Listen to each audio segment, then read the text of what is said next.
이것은 하나님의 말씀입니다. 에베소서 4장 1절에서 6절 말씀. 함께 교독하시고 마지막 절은 합독하시겠습니다. 그러므로 주 안에서 갇힌 내가 너희를 권하노니 너희가 부르심을 받은 일에 합당하게 행하여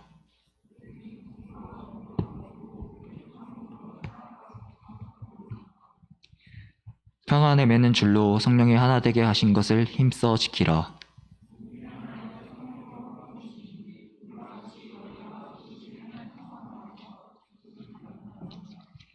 주도 한 분이시요 믿음도 하나요 세례도 하나요 하나님도 한 분이시니 곧 만유의 아버지시라.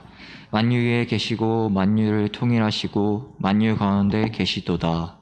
아멘. 아멘. 오늘은 대림절 두 번째 주일입니다. 아까 여러분들 주보를 보시면 뭐라고 되어 있죠? 대림절 두 번째 주일 뭐라고 되어 있습니까? 제목이 회개와 빛, 평화의 촛불. 첫 번째 지난주에 켰던 촛불을 다시 켭니다. 오늘은 회개와 평화의 촛불을 켭니다. 대림절 두 번째 주간 회개와 빛, 평화의 촛불을 이란 얘기는 대림절은 말 그대로 주님의 오심을 기다리는 절기입니다. 첫 번째 주가 소망을, 주님의 오심을 소망합니다라고 기다렸다면 두 번째 주는 하나님 나라가 이 땅에 오는 것을 방해했던 우리의 잘못, 우리의 연약함, 질서의 무미함, 제도의 무가치함, 이런 것들에 대한 회개를 하는 시간이에요. 하나님의 나라가 진즉 왔어야 되는데 우리 때문에 그것을 못 오게 막았던 우리의 자신을, 우리의 상황을, 우리의 사회를, 우리 공동체의 잘못을 회개하면서 하나님께 이 회개와 평화의 촛불을 켜는 게 바로 대림절 두 번째 주간입니다. 에 해당되는 말씀은 마태복음 25장 41절에서 45절, 그리고 여러분 주보에 끼어있는 마태복음 5장 13절, 요한복음 8장 12절 말씀을 둘째 주간에 읽습니다. 그리고 이 주간에는 구체적으로 마음의 대상을 정하셔서 무엇으로 화해를 이룰 것인지를 생각해 보는 시간이에요. 구체적으로 내가 누군가를 대상을 정했죠.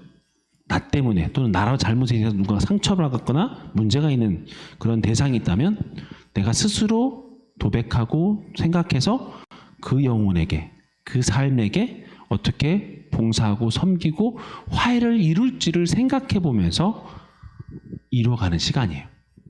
그러니까 말로만 주님 용서해 주세요, 주님 회개합니다라고 끝나는 게 아니라 실제로 이 삶을 내 머릿속, 마음속을 넘어서서 내 손과 발로 그대로 이뤄내는 시간이 대림절 두 번째 주간 회개와 빛, 평화의 촛불을 켜는 시간입니다. 삶에서 여러분이 묵상 가운데 그냥 머릿속으로만, 마음속으로만, 입으로만 묵상하지 마시고 꼭 여러분을 향한 하나님의 사랑이 여러분의 손과 발로, 여러분의 입술로 증거하기까지 전해지는 그런 시간이 되셨으면 좋겠습니다. 우리 옆에 분을 바라보면서 이렇게 인사하겠습니다. 옆에 분 바라보면서 여러분 손 보면서, 손원들 보면서 내가 미안해 정말로.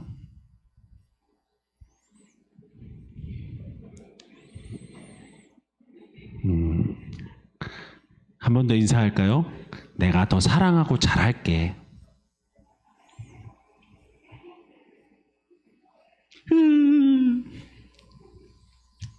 제가 더 잘하겠습니다. 기분이 좀 나아지셨나요? 네, 이렇게 얘기해 주는 사람이 여러분 옆에 있는 게 참 좋지 않습니까? 그죠? 네. 온라인으로 혼자 예배하시는 분들은 혼자 이렇게 토닥토닥 하시고, 네, 그렇게 하셨으면 좋겠습니다. 이 오글거리는 감동을 느끼기 위해선 이 자리로 나오셔야 돼요. 오프라인 예배로 나오실 수 있는 여러분 되셨으면 좋겠습니다. 제가 오늘 이 얘기를 꺼내는 이유는 오늘 주제가 공동체에 대한 얘기를 하고 싶었기 때문이에요. 여러분이 속한 공동체를 누군가가 소개할 때 디아스포라 공동체는 어떤 공동체야? 걔네들은 뭐해? 라고 소개할 때 여러분들은 뭐라고 설명하실 수 있으시겠습니까? 그냥 그래. 잠깐 생각할 때도 뭐가 떠오르지 않다. 또는 뭐 설명하기 정말 애매복잡하다라고 혹시 느끼실 거나 또 생각하실 수 있을 것 같아요. 근데 내가 믿는 하나님이 이런 분이고 내가 속한 공동체가 이런 공동체야라고 여러분들은 말로 하는 게 편하세요? 아니면 여러분 삶으로 그대로 보여주는 게 편하세요? 딱 나를 봤을 때 혹시 이런 경험 해보신 분? 친구들이 봤을 때, 야, 너 혹시 교회 다녀? 야, 너가 교회 다니면 너런 친구가 교회 다니면 나도 한번 교회를 가보면 안 될까? 이런 질문 혹시 받아보신 분 있으세요? 이런 궁금증을 유발해보는 친구나 그런 뭐 사회에서 누군가를 만나본 경험이 있으신 분, 아마 이런 분 있으신 분이면 그나마도 말로 전하는 것보다는 삶으로 전하는 것이 흔적이 남은 분이 아닐까 싶어요. 그런데 대부분은 잘 모르죠. 내가 교회를 다니지도 잘 몰랐던 사람들이 많습니다. 네. 그래서 예전에 교구 신방을 갔을 때 제가 제일 황당했던 경우, 목사인 제가 황당했던 경우, 직장으로 찾아갔는데 혹시 여기 정명섭 씨 계신가요? 그랬더니 예, 누구시죠? 아, 저희 교회 목사인데요. 예? 그 사람 교회 다녀요? 이렇게 했을 경우, 제가 제일 놀랐을 경우예요. 아, 이분은 교회에서 너무 신실해가지고 괜찮아서 회사를 신방을 간 거였는데 내가 잘못 왔나? 혼자 머릿속에 막 복잡한 생각들이 막 많았어요. 이분의 삶이 지금 어떻다는 걸 너무 여실히 보여주고 있는 현장에 옆에 사람이 그냥 증언해 주는 상황이죠. 교회에서 너무 여실하고 신실한데 회사에서는 크리스찬인지도 몰라요. 그렇다는 얘기는 별로 선한 영향력들을 끼치는 것보다 그냥 자기 일만 잘했을 수도 있어요. 그렇죠? 어쨌든 간에 그런 삶이 된다는 얘기할 때 참 부담스럽더라고요. 걱정도 되고. 사람들은 세상을 살 때 이렇게 얘기합니다. 야, 너 훌륭한 사람이 돼야 돼. 여러분 한 번쯤 들어봤을 거예요. 야, 너 착한 사람이 돼야 돼. 좋은 사람이 돼야 돼. 여러분 어릴 때 그런 말 한 번이라도 들어보고 아마 성장했을 것 같긴 한데, 우리가 누군가를 얘기할 때, 누군가의 삶을 얘기할 때 그 삶에 보여지는 방식, 즉 행동이나 표현이나 말이나 이런 것들을 통해서 그 사람을 평가할 때가 참 많습니다. 그렇죠? 뉴스를 볼 때 누군가가 막 뒤에서 이렇게 산을 언덕배기로 올라가는 할머니를 뒤에서 막 밀어줬거나, 그다음에 막 지나가는 길에서 조그만 아이들이 제대로 못할 때 확 낚아채갖고 구해줬거나, 뭐 교통사고에 보여주거나, 이런 사람들 우리는 뉴스에서 의인이라고 칭합니다. 훌륭한 사람, 잘한 사람이라고 얘기하죠. 그 사람의 전반적인 상황을 보지 않고 단지 그 행동 하나만 보고 착한 사람이라고 얘기합니다. 사실 사람을 평가할 때 그렇게 평가하는 건 지극히 좁은 것만 보고 얘기하는 거잖아요. 맨날 나쁜 짓 하는 사람이 그날 하루만 그거 잘할 수도 있잖아요. 그렇죠? 어쨌든 간에 그런 걸 볼 필요가 있고, 우리가 좀 더 생각해 볼 필요가 있는데, 그림 하나만 보여주시죠. 첫 번째 그림. 네, 보이시나요? 이게 뭐죠? 네, 뭐죠? 네, 빙하, 또 빙산, 예, 뭐라고 뭐 알 수 있습니다. 빙산의 90%는 저것처럼 보이면, 그림처럼 90%가 물속에 잠겨 있습니다. 보여지는 건 10%만 보인다고 해요. 그런데 북극 쪽을 여행하는, 그러니까 항해하는 선장이 봤을 때 딱 앞에 있는 멀리 있는 게 만환경을 보고 조타를 이렇게 보는 사람이, 항해사가 빙산이다 그러면 선장이 이렇게 지나갈까요? 이렇게 방향을 틀까요? 방향을 틉니다. 왜요?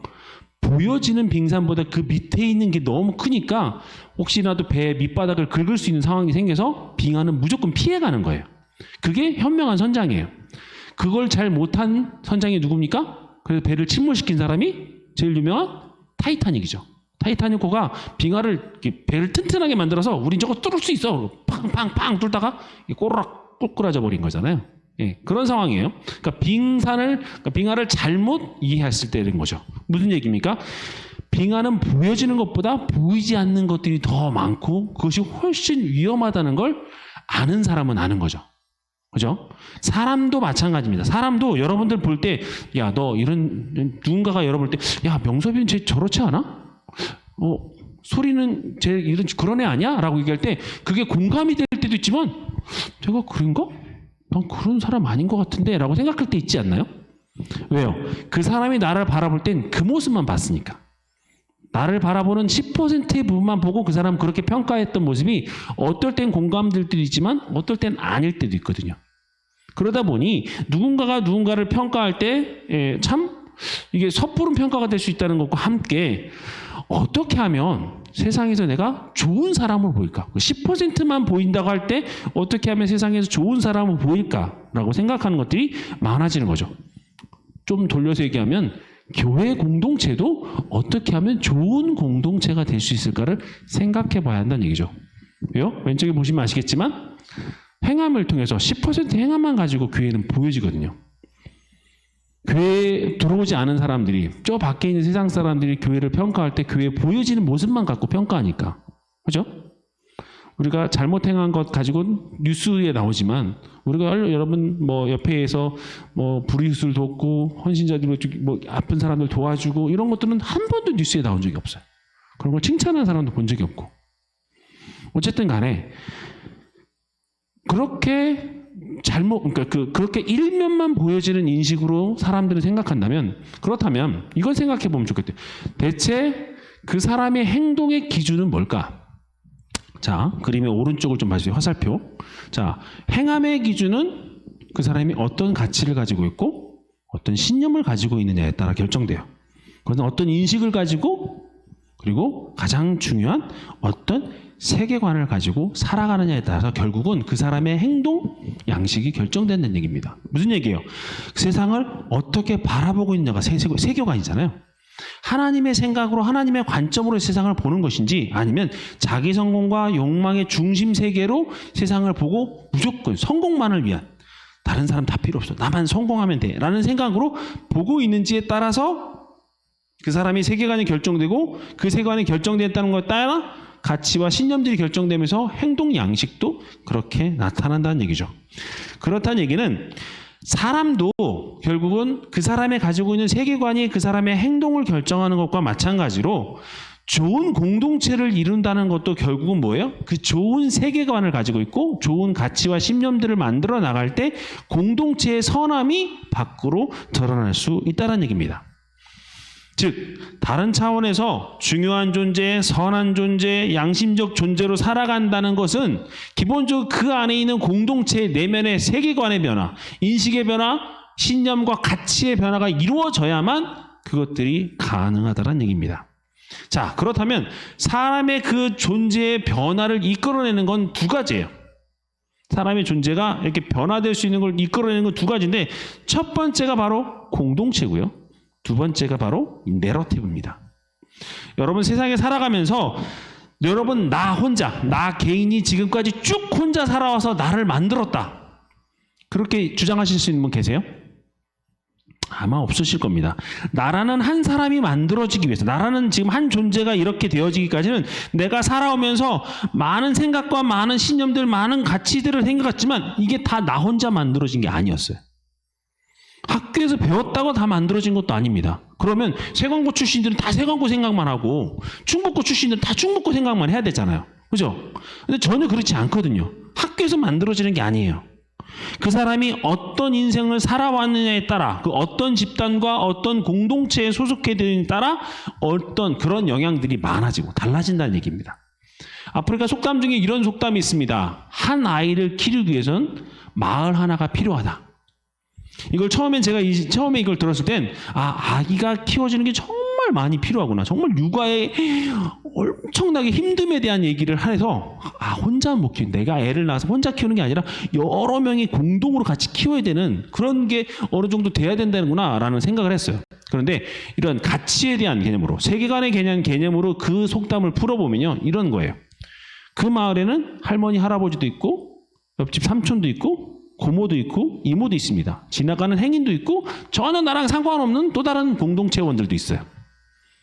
심지어 좋은 사람이 있는 뿐만 아니라 나쁜 사람도 있습니다. 이유가 뭐예요?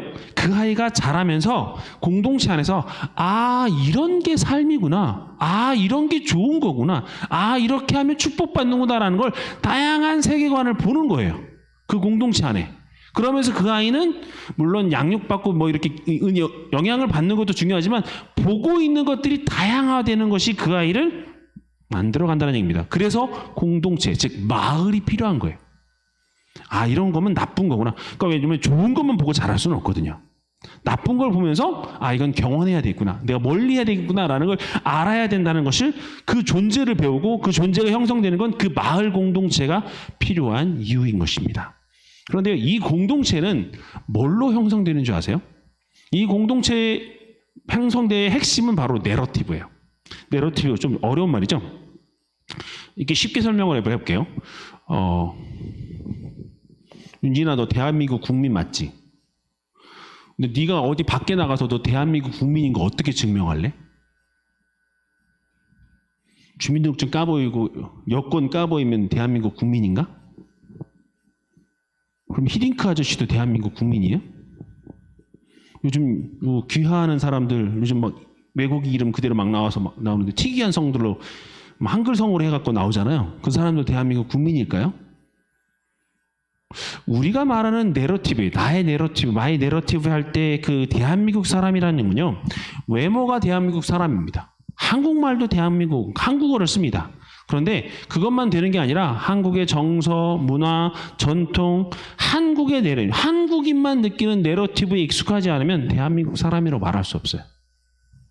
아무리 귀화를 해서 우리나라 신분증을 갖고 있다 할지라도 내가 나하고 지금 다문화 사회 속에서 애들이 천대받는 이유가 뭐예요? 색깔이 달라서 말을 잘 못해서?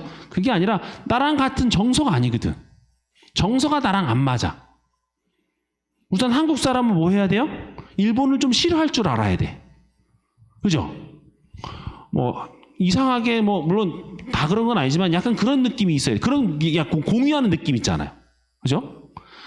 고조선부터 시작해서 삼국시대, 그 다음에 고려, 조선, 뭐 지금 일제 강점기, 그 다음에 2002년 그 빨간 옷을 입고 으쌰으쌰 했던 그 느낌까지 다 공유할 수 있어야 돼.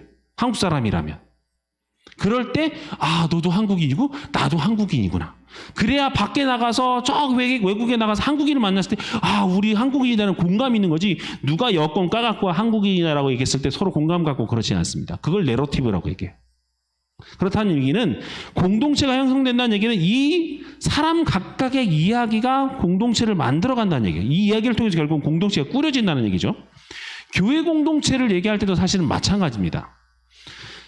성경에 구약과 신약이 있죠. 예수님의 이야기가 있습니다. 출애굽의 이야기가 있고 성령 강림의 사건에 대한 이야기가 있습니다. 이걸 통해서 우리가 뭘 만들어지고 우리의 믿음과 신앙이 만들어지는 거예요. 성경을 통해서 그냥 뭐 까만 건 글씨, 흰 건 종이 이런 게 아니라 이 글을 보면서 내가 하나님께 감동을 받고 하나님께 기도할 거리가 생기고 그 기도했더니 하나님이 나에게 응답을 주시고 이런 것들이 공유되는 상황들을 옆에 친구한테 얘기했더니 맞아 이게 되는 게 교회 공동체잖아요. 내가 그렇게 얘기했더니 뭐 정신 나간 이렇게 되면 우린 교회 공동체 아니죠. 얘는 이해를 못하는 거예요. 교회 공동체는 하나님으로 말미암아 하나님의 속성들이 우리 안에서 일어나고 있다는 것을 공감하고 같이 이뤄가는 것, 그렇게 써내려가는 게 교회 공동체의 특징인 거예요. 그렇던데 문제는 이 안에 항상 선만 존재하느냐? 그렇지 않다는 얘기죠. 악이 존재합니다. 성경에 좋은 얘기만 적혀 있나요? 아니죠. 하나님을 거부했던, 하나님이 말 안 들어서 심판받는 얘기도 많이 있습니다. 그러니까 선과 악이 다 존재하는 거예요. 착한 사람이 있고 나쁜 사람이 있습니다. 그래서 교회 공동체가 항상 선하다고만 얘기할 수 없는 거예요. 하나님이 원하시는 게 뭔지는 아는데, 물론 몰랐던 사람들도 있지만 뭔지는 아는데, 하나님이 싫어하는 것도 뭔지는 아는데 그걸 잘 안 되는 사람들이 많은 얘기가 바로 이 성경에 담긴 얘기예요. 그리고 그런 사람들 중에 몇몇 사람들이 깨어서 하나님께 응답받으려고 하는 노력과 그걸 통해서 은혜를 받는 체험하는 성경이 말씀이 바로 성경입니다. 결국 우리의 이야기가 여기에 다 담겨 있는 거예요.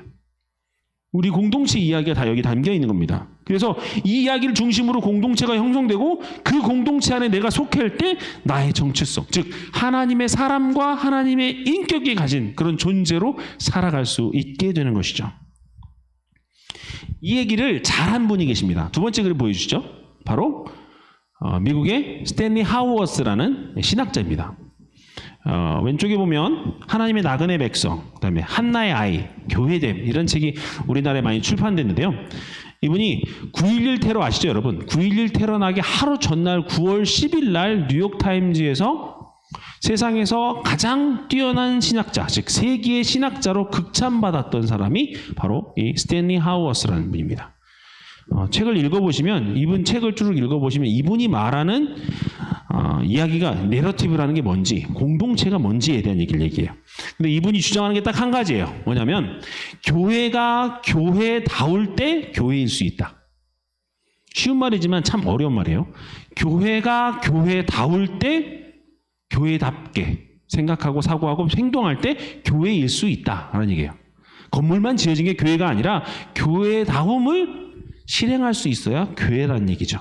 어떤 사람들은 교회가 세상 사람들과 참여함으로 공동책임으로 대화도 하고 풀어내고 이런 것들을 많이 해야 된다고 얘기합니다. 그런데요, 이 스탠리 하워스 박사는 전 반대 얘기를 해요. 무슨 얘기를 하냐면 그건 틀렸다. 교회의 가치관은 세상의 가치관과 다르다. 우리는 하나님의 길이 있다. 하나님의 내러티브, 예수 그리스도의 내러티브가 있다. 그것이면 충분하다. 세상의 가치를 가지고 교회 안으로 들어올 게 아니라 우리의 가치, 뭐예요?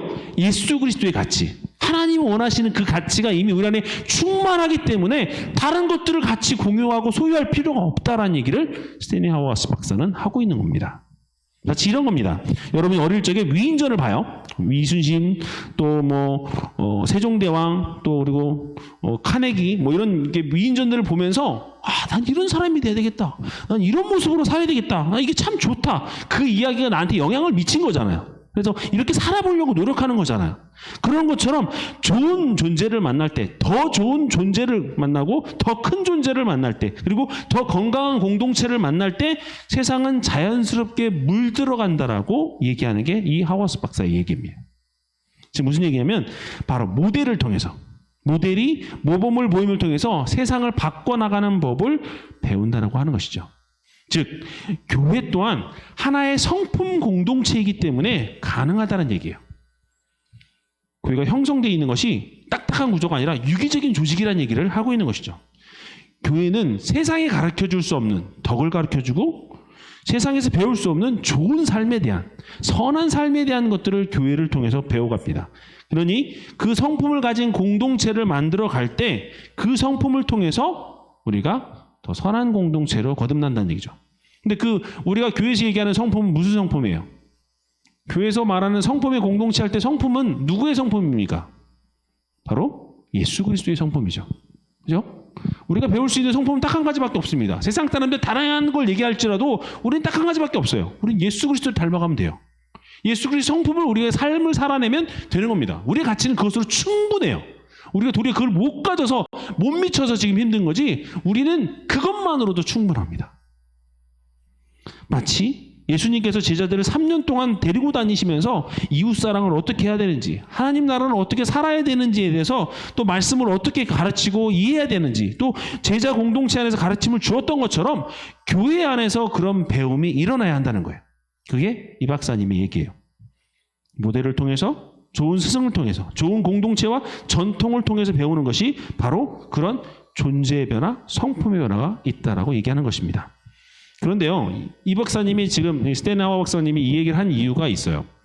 거기에 이제 책들을 보면 나오는데 현재 한국 교회뿐만 아니라 전 세계에 있는 교회, 기독교 공동체가 이 역할을 잘 못했기 때문이라고 지적해요. 이해되시죠? 교회 공동체가 잘 못했기 때문에 세상이 썩어가고 있다라는 얘기를 하고 있는 거예요. 그거를 세 번째 그림을 보여주시죠. 뭐라고 얘기하냐면 크리스텐덤이라고 합니다. 제왕적 기독교 왕국이라는 표현을 써요.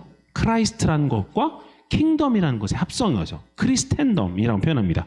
교회에 가지고 있는 영향력을 가지고 세상을 변화시키려고 했다는 거예요.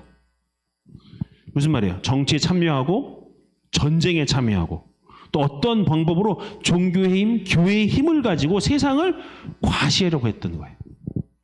교회가 사람들이 모이고 재물이 모이다 보니까 그 힘을 가지고 세상을 도리어 변화시키려고 하고 그 변화의 주체가 마치 자기가 가지고 있는 힘을 가지고 사용했던, 그래서 기독교 왕국, 제국을 만들려고 했던 교회의 모습들이 지금 이렇게 세상을 변화시키지 못하고 돌아가고 있다는 얘기죠. 여러분 지금 한국 교회에 기독교 신자가 얼마나 되는지 아십니까? 제가 여러분만 할 때, 제가 여러분 청년부를 초창에 들어갔을 때, 청년부 초창기에 한국교회 기독교 숫자가 인구조사를 통해서 20%였어요. 20%라는 얘기는 1000만이라는 얘기입니다. 그렇죠? 5분의 1이니까. 5천만 중에 1000만이죠. 그죠? 근데 지금은 몇 퍼센트인지 아세요? 12%밖에 안 돼요. 실제로 따지면 8, 9%라고 얘기하는 사람도 있습니다. 한 20년이 지나는 동안 10%가 어디 다 날아갔어요. 더 이상 교회가, 예전에는 5명 중에 1명이 교인이었으면 얼마나 강력해요, 사실은. 강력한 기독교 국가처럼 성장하고 있는 세죠. 근데 지금은 그렇지 않아요. 교회가 중심 세력이 아니라 도리어 변두리 세력 같아요. 다수가 아니라 소수자 같아요. 옛날 이스라엘 백성들처럼 거주민들이 아니라 유목민처럼 뺑글뺑글 돌아가고 있는 사람들이 바로 우리 같아요. 뭐가 터지면 다 도망가기 바빠. 뭔 사건이 터지면 교회로 모이는 게 아니라 다 흩어져가지고 각자 살아남기 바쁩니다. 더 이상 우린 다수가 아니에요. 누구도 건드릴 수 없는 공룡의 존재가 아니라 어떻게든 널로 넘어뜨려서 다 흩어버릴 수 있는 그런 존재처럼 바뀌어가고 있다는 얘기죠. 그런데 그런 상황 속에서 우리는 어떻게 살아가고 어떻게 행동해야 되느냐. 거기에 가장 큰 관점이 바로 제가 얘기했던 하우스 박사의 이론을 가지고 얘기한다면 어떤 존재로 바뀌어야 되느냐라는 문제를 하는 거예요. 교회의 힘을 발휘하던 시대는 이미 다 지났어요. 근데 그걸 다 실패했어요. 교회 재력을 가지고 교회 권력을 가지고 사람들이 가장 높은 곳에 올라가서 안 돼요. 1996년에 김영삼 대통령이 장로가 됐을 때 이야 좋아했어요. 장로가 대통령이 됐다. 대한민국이 드디어 기독교 국가로 바뀐다. 막 플랜카드가 다 붙고났어요. 2년도 안 돼서 IMF가 터졌어요. 온갖 교회들이 다 욕먹었어요. 더 이상 힘이 제압하는 기독교는 없어요. 더 이상 교회의 힘을 가지고 세상을 주관하고 주물럭주물럭 하려는 그런 교회는 없어요. 문제가 있다는 얘기죠. 여러분 생각해 보세요. 하나님의 나라를 우리가 이루려고 이 땅에 살아가잖아요. 오늘 본문 말씀은 사실 그 얘기야. 주님은 하나고 우리는 하나다. 너나 다 다르지만 사실은 하나다. 그러면 똑같이 주님의 생각이 우리 안에 다 흘러가야 되는데 그 하나님의 나라를 이루는 것도 결국 하나님이 이 땅에서 만들어 가시는 그 나라를 우리가 같이 살아 누려야 되는데 왜 안 되느냐라고 했을 때 교회가 그거를 제대로 못 보여줬다는 얘기를 하는 거죠. 교회가 대한 공동체가 되고 교회가 대한 사회가 돼야 되는데 세상에서 말할 때 니네 봐라. 니네끼리 서로 싸우지 않느냐. 니네끼리 맨날 욕심부리고 투쟁하고 분쟁하고 니네끼리 갈라서지 않느냐. 교회가 더 이상 선한 게 아니에요. 그러다 보니까 교회의 힘으로 세상을 바꾼다? 어려워지는 거예요. 너나 똑바로 해. 이런 손가락이 드는 그런 상황이 된 거죠. 하워스는 교회 공동체에 바꾸는 이 과정 가운데 또 다른 공동체, 또 다른 나라, 또 다른 사람을 살리는 부분에 있어서 바로 중심에 평화가 있다고 얘기해요. 오늘 우리가 두 번째 켠 촛불, 평화의 촛불처럼 말이죠. 현실적으로 이런 나라가, 이런 공동체가 있을까요? 사실 쉽지는 않습니다. 그런데요, 있어요. 이런 공동체가 있습니다. 다음 화면 보여주실래요? 그중 하나가 TV로도 한 번 더 눌러주세요. TV로도 많이 보셨을 텐데 어디서 보셨어요? 아미시 공동체라는 공동체. 미국의 청학동이라고 불리는 공동체인데 미국 동부에 가면 이 중세풍의 삶을 사는 사람들이 있습니다. 우리나라 청학동에 가면 옛날에 지금은 어떤지 모르겠는데 옛날에 가면 청학동 가면 다 한복 입고 다녔어요. 사람들이 한복 입고 다니고 거기는 다 서당에 다니고 그다음에 한 예절을 배우고 그다음에 약간 뭐라 그럴까요? 조선시대 사람들 그런 사람들처럼 문화를 하고 사는 게 바로 우리나라 청학동이죠. 여기 이 아메시 공동체도 사실은 스위스에서 처음에 시작했는데 미국으로 건너오면서 무려 300년 이상이나 이 공동체를 이뤄가고 있어요. 어떤 가치를 가지고 있냐? 이 사람들이 어떤 가치를 가지고 있는지를 정말 궁금하기 시작한 거예요. 그러니까 교회가 무너지고 교회 가치가 떨어질 때 21세기를 들어서면서 많은 시작자들이 이 아미시 공동체에 관심을 갖기 시작했어요. 뭐 때문이냐면 교회들이 어떻게 하면 변화할 수 있을까? 교회들이 어떤 가치를 갖고 살아가야 될까? 교회 전통을 연구하다 보니까 이들의 존재가 있었던 거예요. 이들의 존재뿐만 아니라 메노나이트, 여러 가지 다른 여러 가지 공동체가 있는데요. 그런 공동체들이 결국은 공동체를 이루고 이렇게 살아가는 부분에 있어서 이들이 세상을 어떻게 변화시킬 수 있을까라고 얘기했을 때 아미시 공동체에 집중했던 신학자들의 결론은 딱 이거였어요. 뭐예요? 존재의 변화였어요.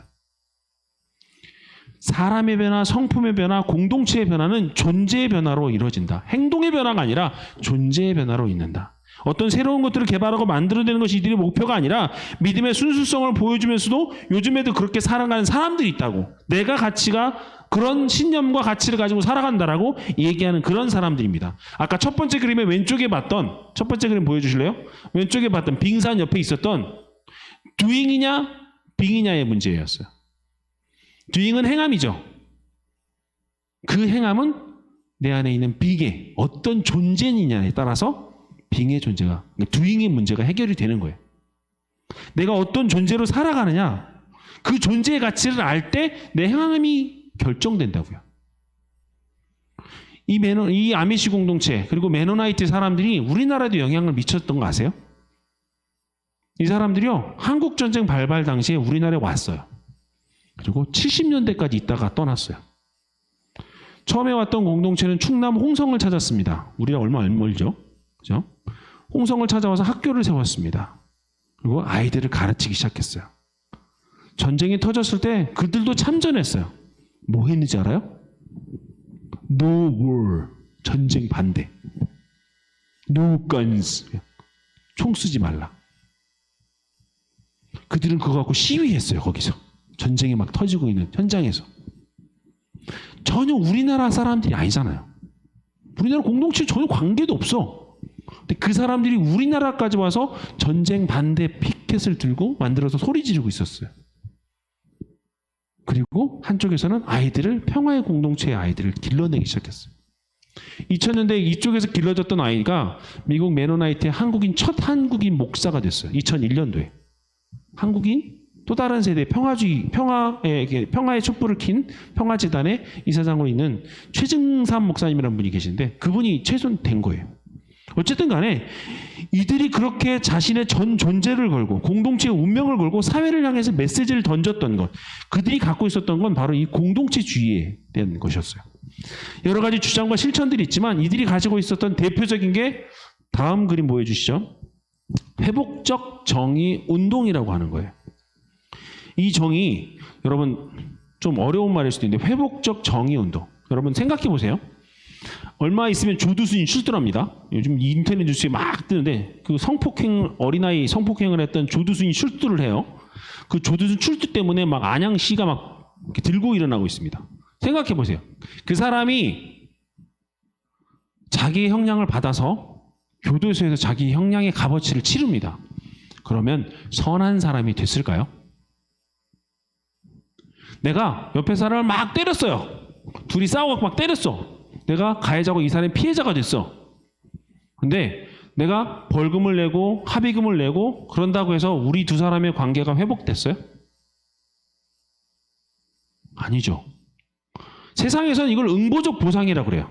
너의 값어치에 따른 보상을 한다라고 해서 뭐 법원에서 판결 받으면 그냥 깜빵 가는 거고 법원에서 벌금형 떨어지면 그 벌금을 내는 거고 그 대가를 치른 거예요. 대가적 보상 또 응보적 보상이라고 하는데 그 보상을 치른다고 해서 이 두 사람의 관계가 그 사회가 깨끗해지지 않는 거예요. 결코 선해지지 않아요. 결코 좋아지지 않습니다. 그래서 얘기하는 게 정의의 차원도 회복이 필요하다는 얘기예요. 그래서 회복적 정의 운동을 하는 거예요. 특히나 교회 공동체 안에서 회복이 필요한 이유가 바로 그 이유 때문입니다. 오늘 설교 좀 어렵죠? 좀 설교가 어려운데 제가 이걸 장년들에게 하기보다는 청년들에게 한번 해보고 싶었어요. 청년들이면 좀 이해를 할 수 있을 것 같아서. 우리 공동체에 정말 회복이 필요한다고 했을 때 무엇을 회복해야 할 것이냐 할 때 우리 안에 있는 정의가 회복돼야 된다는 얘기예요. 행동의 가치, 행동의 수정 갖고는 사실 되는 일이 아니에요. 한 예를 들어볼게요. 메노나이트에서 한 마을에서 실제로 일어난 일입니다. 메노나이트 마을에서 한 청년이 친구 동료를 총으로 쏴 죽였어요. 난리가 난 거죠. 그죠? 서로 감정 상한 일도 있었나 봐요. 보통 이러면 어떻게 해요? 경찰을 부르고 얘가 조사를 받고 얘가 교도소에 가죠. 그죠? 이 공동체는 그러지 않았어요. 자, 마을이 둘로 갈라졌어요. 한 무리는 피해자의 가정으로 갔어요. 얼마나 슬프냐, 얼마나 힘드냐 위로하기 시작했어요. 또 다른 마을의 반 무리는 어디로 가요? 가해자의 마을로, 가해자의 집으로 가요. 야, 두 사람의 관계가 네가 그렇게 힘든지 우리 몰랐다. 너 지금 그간 그렇게 막 참고 견디느라 너무 고생 많았다. 그래, 몰라줘서 미안하다. 마을이 반으로 갈라져서 이 일들을 하는 거예요. 한 번이 아니고요, 두 번이 아니고 이거를 3년, 4년을 계속하는 거예요. 마을 전체가 이 두 가정을 품고 이 두 가정이 회복되도록 마을 전체가 관심을 갖고 하는 거예요. 어떻게 됐을까요? 계속 갈라졌을까요? 아니요, 회복됐어요. 마을 전체가 관심을 갖고 마을 전체가 같이 기도하고 있으니까 그 회복이 일어나. 이게 바로 회복적 정의운동이에요. 회복적 정의운동은 그 존재의 변화에 집중하는 거예요. 그로 인해서 공동체의 변화가 이루어진다는 걸 꿈꾸는 것이죠. 모델링을 세상으로 바꾸는 작업을 하는 것들이 바로 공동체주의의 특징이라고 얘기할 수 있어요. 이런 과정을 통해서 세상을 바꿀 수 있는 공동체의 역량을 길러내는 거죠. 제가 이 설교를 하는 이유가 제가 고민을 한 거예요. 무슨 고민을 했냐면 이런 공동체가 왜 저 공동체만 있어? 우리 공동체만 안 돼? 우리 공동체도 그런 공동체 되면 안 될까? 어떻게 하면 좋을까? 고민하기 시작했어요. 예를 보여드렸던 메노나이트나 아미시 마을 사람들을 볼 때 실제로 중세, 지금 현대 이 인터넷이 빠른 이 세계를 살아갈 때 중세의 삶을 산다는 거. 다른 사람 차 타고 다니는데 혼자 마차 타고 다니고 같이 집 짓고 같이 밥 먹고 같이 공동 육아하고 이런 것들 한다고 할 때 답답해 보일 수 있고 무지해 보이고 힘들 수 있어요. 그런데 여러분 아까 빙하의 그림을 봤던 것처럼 우리가 가지고 있는 세계관, 가치, 이념 이런 것들이 모여서 그 사람의 인생을, 그 사람의 존재를 만들어가요. 또 이것을 이루기 위해서 우리는 연약하지만 공동체가 필요해요. 오늘 본문 말씀이 결국 그거예요. 내가 혼자 하는 게 아니라 우리 안에 있는 계신 주님께서 우리 하나를 이루고 계시고 우리 모두가 다 하나 된 주님을 향해서 한 몸 되어가는 과정이다. 그것이 공동체다라고 얘기하시는 거예요. 우리의 몸, 우리의 믿음, 우리의 공동체도 모두 하나님으로부터 나왔다는 것이죠. 그걸 인정하는 거예요. 나와 다르다고 그냥 내팽개치는 게 아니라 다름을 인정할 줄 알고 마음속에 분노와 다름을 서로 외면하는 게 아니라 하나님께서 우리에게 허락하신 것을 통해서 우리의 삶에 우리 존재를 바꿔가면서 우리 공동체의 존재의 색깔들을 바꿔가는 거예요. 이 회복적 정의운동이 우리 공동체에 필요하다고 생각해서 우리도 내년에 시도해 보려고 해요. 그 얘기를 지금 하려고 해요, 여러분한테. 올해 코로나로 인해서 잘 못 모이셨죠? 순모임도 하기 힘들었어요. 물론 모이려고 마음만 먹으면 얼마나 좋겠어요. 근데 그 마음이 안 되잖아요. 왜 안 되는 걸까요? 서로 다름을 인정을 안 하니까. 그래서 우선 환경적인 변화를 줬어요. 기본적으로 순모임 자체가 제적 자체가 많은 수는 뭐 10명이 넘는 가는 순도 있고요. 적은 순도 있지만 기본적으로 평균 한 7, 8 정도 돼요. 7에서 8명 정도가 순에 편성이 되어 있습니다. 그러니까 순모임을 할 때 잘 안 나오는 청년이라 할지라도 그 사람까지 대답을 다 기다려줘야 돼. 그러니 이번 주간에 뭐 모이자 그러면 바로바로 안 나와. 스케줄 조정하기 힘들고 둘째 주, 셋째 주를 넘어가야 돼. 그럼 이미 코로나 사태가 또 발발되고 아니면 또 지나가 버려서 모임하기도 애매하고 이런 상황들이 계속 반복이 되다 보니까 순모임 자체가 힘들어요. 마지막 순카페 데이 때 우리 순은 못했는데 하고 했던 이유도 사실은 그런 거예요. 물론 마음만 잘 맞는다면 언제든지 하겠죠. 그 본질을 이끌어내기 위해서 우리 겉테두리가 좀 더 중요한 거예요. 그래서 겉테두리를 하기 위해서 내년에는 과감하게 순 안에 있는 인원을 줄이려고 합니다. 그래서 한 4명 정도로 만들려고 해요. 많아야 한 5명, 6명. 제적을 숫자를 그렇게 줄이는 거죠. 그러다 보니까 순이 지금 현재 19개 순, 임원순까지 20개 순인데 내년에는 30개 이상의 순이 될 거예요. 순이 많이 늘어날 겁니다.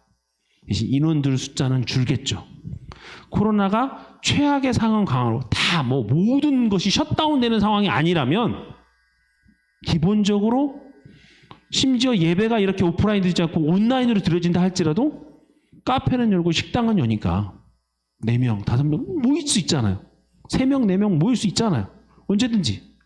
시간 조율하는 것도 훨씬 빨라지겠죠.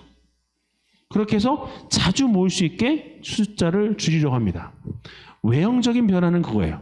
그런데 본질적인 변화는 또 따로 있습니다. 아까 얘기했던 것처럼 숫자만 줄인다고 사실은 순이 잘 되는 게 아니잖아요. 회복적 정의운동을 우리 순에서 한번 만들어보고 싶은 거예요. 예전에는 순장이 다 했어요. 그죠? 순장이 순모임 준비, 출결사항 체크, 한 주 내내 우리 순환의 식구들이 얼마큼 살아가는지 영적인 모습들, 그 다음에 심지어 소풍이나 식사 모임을 할 때도 어디로 가서 뭘 먹고 어떻게 행동할지는 순장이 다 정했어요. 아무것도 순원들이 해주지 않고 네 아니요, 네 아니요. 클릭만 하고 투표만 하면 그것도 동참하는 것도 빨리빨리 안 해주고 정말 답답하고 힘들었어요. 그죠, 순장님들? 네, 순장님이 애환이 느껴지는데 어쨌든 이렇게 되다 보니까 순에 더 이상 끼어드는 순원들도 적극적인 순원들도 많이 없고 순장이 더 많이 부담해야 되는 것들이 더 많아져요. 또 거꾸로 그러다 보니까 순이 귀한 공동체라는 걸 잘 못 느끼는 거예요. 그래서 순원들의 회복적 정의 운동을 통해서 순원들의 존재를 또 우리 공동체, 우리 순의 색깔들을 좀 바꿔 나가려고 합니다. 모델 하나만 보여주시죠. 내년은 이렇게 만들려고 해요. 순장이 있는데요. 순장은 지금과 똑같습니다. 순장의 역할들은 다 합니다. 그런데 중점되는 역할들을 이제 조금씩 순원들에게 나눠주려고 합니다. 순원 중에 한 분은 출석지기가 되는 거예요. 그래서 내 순의 출석을 내가 관리하는 거예요. 가은이네 순이 있는데 여기 가은이의 순이 왔는데 가은이가 오늘 순원들의 출석을 내가 알지 못하고 순 모임에 들어갑니다. 대신 누가 알아요? 출석지기가 합니다. A라는 애가 오늘 못 나와 순장. 왜 못 나와? 이런 이유 때문에 못 나온대. 출석지기는 그걸 파악하는 거예요. 그리고 그 아이가 못 나왔던 거에 대한 순모임 이후에 전화신방은 순장이 당연히 하는 거겠죠. 대신 순모임 전까지 출석 체크하는 부분들은 출석지기가 다 하는 거예요. 행정적인 역할을, 출석에 대한 행정적인 역할을 출석지기가 해주는 거죠. 영성지기가 있습니다. 우리 순원들이 일주일 동안 큐티를 몇 번 하고 얼만큼 기도하고 말씀을 얼만큼 읽고 내년에는 말씀 암송, 통독 이런 것도 다 들어가거든요. 골방의 영성들이 필요해서 그걸 또 다 집어넣으려고 하는데 그 영성지기가 그걸 체크하는 거예요. 순장들이 그걸 매일 체크하는 게 아니라 명섭이는 이번 주 2번 약속했는데 2번 했어. 가은이는 이번 주에 4번 약속했는데 3번밖에 못했대. 아람이는 이번 주에 5번 약속했는데 1번밖에 못했대. 이런 걸 다 체크하는 거예요. 순장이 봤을 때 무슨 상황이 생겨요? 뭐 2번 했는데 2번, 뭐 4번 했는데 3번, 그건 괜찮잖아요. 근데 5번 약속한 애가 1번밖에 못했어. 얘한테 지금 뭐가 문제가 생겼구나. 행정적인 절차로 체크하는 건 영성지기가지만 얘의 영적인 컨트롤을 누가 도와주는 거야? 순장이 또 전하는 거예요. 야, 너 오늘 이번 주에 무슨 일 있었니? 만나거나 차를 만나면서 차를 한 잔 마시면서 이번 주 혹시 뭐 힘든 일 있니? 왜 너 이번 주에 큐티 안 했어? 무슨 일 있어? 니네 집안 뭐 이런 것들을 체크하는 게 영성지기 역할입니다. 간식지기는 뭐 하는 거예요? 우리가 카페에 모이거나 그러면 어딜 카페를 갈지, 뭘 마실지 이거 조사하는 걸 간식지기 하는 거예요. 또 행사지기가 있습니다. 행사를 하는 친구를 뭔가 우리 소풍 간다 그러면 행사지기가 그걸 하는 거예요. 야, 우리 어디로 가자. 이번 아우팅 어디로 가고 뭐 먹고 어디 코스 이렇게 움직이자. 순장이 옛날에 혼자 다 했던 역할들을 이제 순원들이 나눠서 하는 거예요. 그리고 그 순원들을 통해서 순이 더 건강해지려고 노력하는 거죠. 그리고 전체적인 순 모임이나 조정이나 순의 영적인 부모의 역할, 리더자 역할들은 순장이 계속 하지만 행정적인 역할들을 순원들이 감당해 줄 때 순 안에 회복적 정의 운동이 일어나지 않을까 싶습니다. 더 이상 내가 이 순에서 구경꾼이 아니라 나도 순장을 도와주는 존재야. 나도 이 순이 잘 되기 위해서 나도 내 존재가 변화해야 돼. 그래서 지금까지는 순이 그냥 순장이 시키는 대로만 했다면 내년부터는 아니에요. 여러분이 정말 적극적으로 들어오셔서 같이 해주셔야 돼요. 나만 살고 나만 이게 문제가 아니라 우리가 살기 위해서 내가 같이 해야 된다는 걸 여러분이 같은 신념과 같은 가치를 가지고 움직여 주셨으면 좋겠어요. 21년 기대되시죠?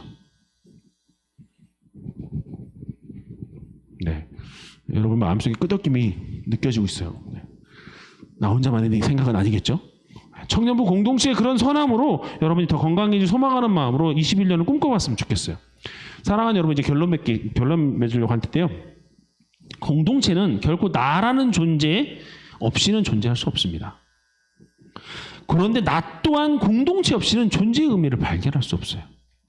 그러니까요, 나랑 공동체 사실을 끊을래야 끊을 수가 없어요. 여러분, 공동체, 디아스포라 공동체를 얘기할 때 여러분의 존재를 빼놓고 얘기하면 안 돼요. 디아스포라 공동체가 뭔가를 진행할 때 여러분이 빠져서도 안 돼요. 여러분이 곧 공동체예요. 여러분을 통해서 공동체가 변화되는 거고 공동체가 변화되어야만 여러분이 변화되는 거예요. 사도행전 2장에 하나님께서 성령을 부어주셔서 혀와 같은 것이, 불의 혀와 같은 것이 각 사람에게 임했다고 했잖아요. 그 성령의 임재 사건, 임파티션이라고 얘기합니다. 근데 그거 얘기할 때 공동체 사람들이 요만큼만 성령의 은혜 받고 이 사람들은 배제됐나요? 아니거든요. 모든 사람에게 다 임했어요. 마가의 다락방에 속한 모든 사람들 127명 문도의 모든 사람들에게 각각 성령의 임재가 있었습니다. 공동체에 임한 거예요. 혼자 다락방에 올라가서 기도해 그 사람에게 임한 게 아니라 공동체에 임한 거예요. 여러분이 은혜 받고 싶으시죠? 여러분 하나님과 함께 동행하는 쾌감, 즐거움, 감동을 느끼고 싶으시죠? 여러분의 공동체가 변화될 수 있도록 여러분이 함께 하시는 거예요. 우리 안에 하나님의 형상이 담길 수 있도록 우리가 같이 움직여 나가는 거예요. 결코 이 공동체는 남의 공동체가 아니에요. 임원이 만들고 순장이 만드는 공동체가 아니라 내가 만드는 공동체예요.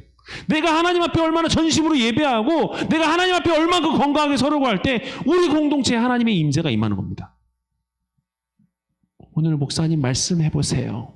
제가 잘 들어드릴게요. 이게 아니라 내가 하나님 앞에 여기 나와서 1분이라도 예배 시작 전에 5분이라도 얼마큼 간절하게도 하나님 이곳에 하나님의 임재가 있기 원합니다. 하나님 이곳에 성령의 감동하심이 있기 원합니다. 하나님 이곳에 모인 청년부 공동체 모두가 하나님의 은혜를 느꼈으면 좋겠습니다. 그렇게 기도하는 영혼들이 군데 더 많이 늘어날 때 이곳이 하나님의 임재가 있는 거예요. 그 예배가 내가 뜨겁게 감동하는 예배가 되는 거예요. 나만 주세요. 아니요. 줘봐라. 내가 받아볼게. 아니요. 여러분이 변화될 수 있는 건 여러분의 공동체의 변화를 통해서 이룹니다. 그것이 공동체 안에 하나님이 만들어내는 거예요. 그것을 이뤄간 사람들이 메노나이트하고 아미시 사람들이에요. 그거를 여기 300년이 넘는 동안 세상 문화와 철두철미하게 끊고 살아가려고 노력하고 있잖아요. 세상의 문화가 들어오는 순간 자신들의 영성이 문제가 되는 걸 알기 때문에 우리는 얼마나 우리의 삶을 돌아보고 살아갑니까? 우리는 얼마나 우리와 교회의 공동체가 얼마나 건강해질 수 있도록 신경 쓰고 계세요. 교회가 교회다울 때 교회일 수 있습니다. 교회 공동체가 교회 공동체다울 때 교회 공동체가 살아가는 거예요. 그 공동체를 여러분이 만들어 갔으면 좋겠습니다. 교회에 보여줄 수 있는 그 가장 아름다운 모습, 우리가 추구하고 꿈꾸는 그 모습을 다른 누군가가 아니라 내가 만들어가고 싶다. 내가 감당해야 된다는 여러분이 결단했으면 좋겠어요. 그 일을 주님이 오심을 기다리는 대림절 기간 동안 기도하시면서 준비하시고 12월 25일이 지났을 때 결단하시고 2021년에 그렇게 꿈을 꾸셨으면 좋겠어요. 하나님이 우리 공동체와 함께 하신다. 하나님 우리 공동체를 통하여서 일하신다. 우리 공동체를 통하여서 품평동 땅을, 청주 땅을 이 나라와 이 민족을 바꿔가신다라고 꿈꿔봤으면 좋겠어요. 그 안에 우리는 다 사용되는 거예요. 그 안에 우리는 다 건강해지고 풍성해지고 하나님의 역사를 이루어가는 거예요. 그 역사의 주역이 여러분이 되시길 바라고 그 역사의 현장에 하나님께 여러분을 택하여 부르시는 그 은혜가 넘치기를 주님의 이름으로 축원드립니다. 함께 기도하겠습니다.